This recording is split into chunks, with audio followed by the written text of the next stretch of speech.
Good morning. We're in Hamilton today at the Canadian Warplane Heritage Museum. I'm being joined by Emily, who is the marketing assistant. And, well, we go back a long way, Emily. We've been here quite a few times talking about all the amazing events that you guys have here. And this one is especially important because it's a big birthday. It's a big birthday, 80 years old for the Lancaster. She looks pretty good, doesn't she, for 80? She really does look good for 80. And we're doing a big celebration because of that. So Canada Day is her 80th birthday party. So we are inviting everybody to come and join us. And true birthday party fashion, kids are going to be free, kids 18 and under. Cake for everybody as long as the supply lasts. And it's going to be an excellent day. We have a lot of really fun things happening. And the main thing is her first scheduled passenger flights are going to be at 10:30 and 2 o'clock on Canada Day. No way. Yes. Yeah. Okay, so how do you get on one of those passenger flights? You are really on the ball in November. Is how these folks ended up on the flights. We sold out in about 8 minutes in November. 8 minutes? Yes, it's a pretty hot commodity. It's like a Taylor Swift ticket. Honestly. Yeah. So if anyone's interested for next year, then reach out to us in November. We'll have that date available as we get closer to the fall. Okay, so the Lancaster is going to be out on full display on the runway. There's going to be passenger flights starting at 10:30 in the morning. There's going to be cake and it's free. What else do you guys have going on that day? We have, our crews will all be here to welcome all of our guests. We have some exciting events, things planned for kids, and we have a very special invited guest. Stripes from the Tiger Cats has been invited to come. That's so cool. And he'll be helping us do a draw for 4 people in our Dakota, so another one of our very historic aircraft. And this is a flight for 4 over one of the Ticat games this year. No way. Yes, so for everyone who enjoys seeing us go over at the game, I know it's always really, really fun to see. It's super cool. It's super cool. They can see that from above. It's a really unique perspective. It's how much more Hamilton can you get? Honestly. Yeah. And now do you have to be here? Like, can you buy a ticket and then kind of be like, you well, have to be here. Yeah, it's an in-person draw. So another reason that it's just Canada Day is going to be excellent here. We're excited to celebrate the Lancaster, celebrate Canada. It's going to be a great day. It's going to be so much fun. For more information on it, you can always go to the Canadian Warplane Heritage Museum website. Yes, warplane.com. Warplane.com. But if not, just come on out. Check out the Lancaster. She's a real beauty for 80 years old. There's so much more coming up on Morning Live. Hello, Edith. Hello there. I'm Edith White. I'm originally from Brampton, Ontario, and grew up as a farm girl. In wartime, I was a riveter and worked at Victory Aircraft Limited. Would you like to learn more about my story? Well, if I said yes, I think Edith could just do the whole interview for me, couldn't she? She probably could. It would be the easiest interview I've ever done. Yeah, so cool. If you haven't been here in the last couple of years, you really got to come and check this out because they've got this new interactive experience where you can walk through and actually meet certain people, like actual real life people in AI. Yes, so Edith was a real person. Yeah. Right? All of these, there are interactive avatars. They're all real people, some of whom had an association with our museum, which is really, really neat. This is so cool. We had footage of them when they were older. Yeah. We digitally de-aged them to show them when they were younger, how they would have been during World War II or at the time of their service. Yeah. And we've recreated their stories. The technology that went into it is absolutely amazing. Yeah. We had actors in full motion capture suits. Oh, that's so fun. Yeah, it was very, very neat. And now we have such a wonderful interactive experience for everybody coming to visit the museum, and it has been so well received. I bet. Like, if I was a child coming in here and being able to, like, talk to them, how cool. It's cool, and it's cross-generationally cool, right? Yeah. Very cool. I didn't want Luke to bang into that, so that's why I went like this. Okay, so tons of information for everyone to kind of read up on. They've got little displays. The immersive dome. Now, It's so cool. this is like a really big thing. And how long has it been open for? Just over a year? Around there, yeah. We opened in time for summer last year. Yeah, I remember coming in and it was like one of the first, displays. And tell us a little bit about it as we're walking in. So this is all footage that we had in our collection. We kind of did them up to look a lot better. We colorized them, and the fact is that a lot of this footage was spoiling. It was going bad. The timing was so serendipitous that if we didn't do it when we did, we could have lost this content forever. Wow, and I've been into your little like archive room, and that place is special in itself. Absolutely. And that's where all this footage came out of. It is. So we have different themes up on the walls here, and visitors can come walk into the circle. That's going to trigger their screen. It's going to trigger some different audio. And it's really kind of like a choose your own adventure, right? You can see whichever you want. You can spend like an hour in here. You can spend 5 minutes in here. I would spend like a full day in here. Some people have, yeah. We have a couple benches we've put in because people love spending a lot of time here. Yeah. It's real, and this is all part of the experience, right? If you come into the museum, you have access to all of these little things. That's right. You don't have to pay extra to come into the immersive. No, like it's all included with your admission. And we also, on top of it, that we haven't looked at today, we have an HD cinema, so more of this content in an interactive fashion. You can use a touch screen, choose what you want to watch. Oh, that's cool. And we also have an augmented reality app that we have up and running. So a lot of digital things, because just because we're a museum doesn't mean we need to be old.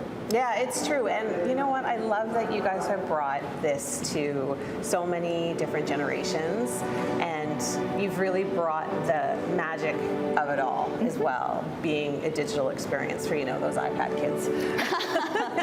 Okay, well, coming up, we're actually going to speak to one of the brand new pilots of the Lancaster. Very fortunate now to be joined by one of the world's newest Lancaster pilots, Chris Rakeel. Thanks so much for joining us. My pleasure, Emily. Thank you. Nice to meet you. This is a big deal. It sure is. It sure is. One of only 2 flying in the world, and That's it's right amazing. in our doorstep here in Hamilton. And you are a through and through Hamiltonian. Through and through, born and raised in Hamilton.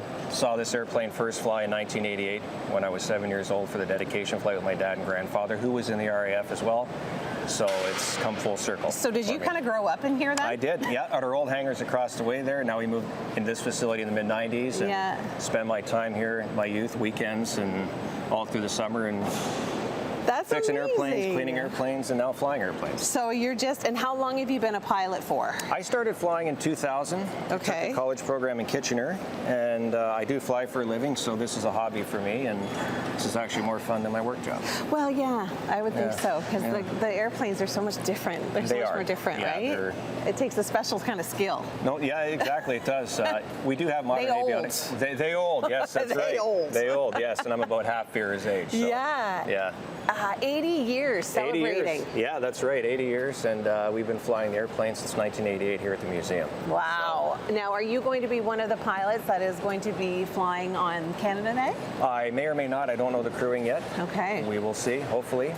But you will be here for the Canada Day. I will be here Canada Day and talking to the public and explaining our treasure Vera to the people that show up on Canada Day. You know what I love the most? It's the kids. It's the kids that come in here wide-eyed, fascinated, because they have this love for airplanes, and the fact that they get to come and be so close to the action. Do they ask you all sorts of questions? They do. They ask questions of history of the airplane, what it was used for, and we just love explaining to the generations of the past, present, and future what these airplanes did, because if you don't have fully functioning airplanes, they can read about things in a textbook in a history class, but to see the airplane fly is why we do these things. The hands-on learning. The hands-on learning and hands-on flying, and it's a working, breathing, operating piece of machinery. I was going to say, what are these guys doing? They're putting some of the cowls back on. We did engine runs last couple days, and they're getting the airplane ready for some training at some point. And do you have to add new things to the plane every once in a while? You can. It depends on the maintenance schedule. But usually a lot of parts are refurbished. They try and keep it as original as possible? We do, yeah. With the exception of avionics, we have a modern GPS on board. Yeah, that makes sense. That they didn't have back in the 1940s. No, that's right. So we put in our waypoint and follow the magenta line, and it takes us where we want to go. Wow. But other than that, it's stock as you would have seen when she rolled off the assembly line in July of 1945. Is it one of your favorite planes to fly? It is my favorite just for the fact that it's a sheer honor. Yeah. 7,377 built, only 2 airworthy. I don't think there'll be an airplane on my license that'll ever top it. Wow. Just for the history and the honor of it. That's great. Well, thank you so much for hanging out with us today. Really appreciate it. Everybody needs to come down to the Canadian Warplane Heritage Museum for Canada Day celebrations. You can meet Chris, you can ask him all sorts of questions. He's an actual pilot, he'll teach you, maybe not to fly, but... Maybe. Oh! if you get really lucky. I'll tell you the theory behind it anyways. Thank you so much. welcome. Really appreciate Thanks, it. Back at the Canadian Warplane Heritage Museum, it is all about this Spitfire. I'm now being joined by President and CEO Dave. Thank you so much for having us. It is Hi, always Emily. a treat to come here. And I understand that you guys have kind of really refurbished this specific Spitfire. We're so pleased to have this Spitfire. It's a Supermarine Spitfire Mark 16, flown by the Royal Canadian Air Force in World War II. And when we got the airplane, it was given to us by Ingenium Corporation in Ottawa, which runs the museums in Ottawa. We're so thankful. We've had it in display for 20 years, and they decided to give it to us. So when they gave us the airplane, we wanted to mark it in honor of a Canadian who flew this type of Spitfire during World War II. And when we went to the squadrons that flew them, 443 Hornet Squadron was one of those squadrons, and one of their pilots who was awarded the Distinguished Flying Cross was Squadron Leader Tommy DeCourcy. Okay. And he was a very successful fighter pilot, and he went through the war and was tragically killed the month after the war ended in June of '45 in a car accident in Germany and never got home. So we went through his background, and one of our volunteers researched and actually found some of the family members, descendants. And when we found out his true story, we felt this was a very fitting dedication. So we contacted the family, and we decided to mark the airplane in his markings. He had a favorite Spitfire, and it's marked like this one is now. Wow. And when we met the family, and another interesting aside was he was from Windsor, born in Mitchell, but raised in Windsor, Ontario. You're from Windsor. I'm from Windsor. Yeah. And as we got to know him, his background a little more. Turns out I went to the same we were raised a block away from each other. No. I went to the same grade school, went to the same high school, and went to the same college. Stop. He joined the Air Force in 19, I joined the Air Force at 20, so it really had a real connection to me. Wow. But when we dedicated the airplane, his family was so great. There were over 20 of them that came. Oh, that's wonderful. And it was the first time I think that their uncle or great uncle had been recognized for his service to Canada. That must have meant so much to It meant a lot to us. And of course, as part of the Merlin project, which is a project we have to acquire a number of aircraft powered by Merlin engines, such as the Spitfire, this is our first part of that, and we're fundraising now to put this airplane back in the air. And so if people want to donate, if they want to get involved, how do they do that?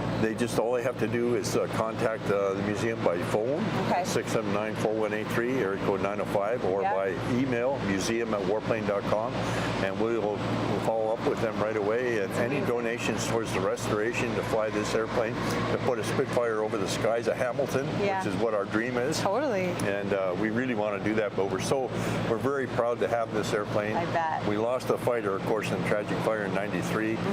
To put this airplane in the air in honor of Squadron Leader Tommy DeCourcy, DFC, and 443 Squadron RCAF, and put it over the skies of Hamilton is our dream. Yeah, that is very, very special. Well, thank you so much, Dave, for having us today.